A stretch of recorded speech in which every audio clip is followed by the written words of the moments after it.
Hello friends, पिछली GST reel में हमने डिस्कस किया था place of supply for goods. आज हम डिस्कस करेंगे कि सर्विसेज के केस में प्लेस ऑफ सप्लाई कैसे डिसाइड होती है। सबसे पहले services to registered person. In this case the place of supply will be recipient का रजिस्टर्ड एड्रेस। एग्जाम्पल, मुंबई के सीए ने दिल्ली के क्लाइंट को सर्विसेज दी तो इस केस में प्लेस ऑफ सप्लाई होगी Delhi. Second, services to unregistered person. In case of services to unregistered person, recipient का एड्रेस अगर अवेलेबल हो तो प्लेस ऑफ सप्लाई वही होगी, और अगर एड्रेस अवेलेबल नहीं है तो सर्विस प्रोवाइडर का location will be the place of supply. Third, immovable property services. In this case यहाँ पे प्लेस ऑफ सप्लाई होगी जहाँ प्रॉपर्टी लोकेटेड है। Examples, hotels, architects etcetera.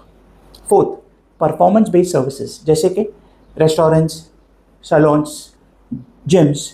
In this case the place of supply will be जहां पर services दी गई है।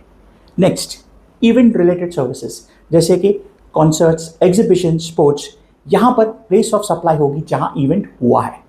Next, transportation services. यहां पे दो कैटेगरी है। गुड्स ट्रांसपोर्ट, इस केस में प्लेस ऑफ सप्लाई होगी जहां गुड्स ट्रांसपोर्ट के लिए हैंड ओवर हुए हैं। एंड सेकेंड, पैसेंजर ट्रांसपोर्ट, यहां पर प्लेस ऑफ सप्लाई होगी जहां पैसेंजर जर्नी स्टार्ट करता है। And the last one, other special services जैसे कि telecom, insurance, banking etcetera. In this case the place of supply will be recipient का address as per records. तो दोस्तों, services के लिए भी रूल सिंपल है, चाहे रजिस्टर्ड हो या अनरजिस्टर्ड, प्रॉपर्टी हो या इवेंट, ट्रांसपोर्ट हो या बैंकिंग, सब डिसाइड होता है प्लेस ऑफ सप्लाई से। और अगली रील्स में हम समझेंगे place of supply in case of export of goods and services. Stay tuned.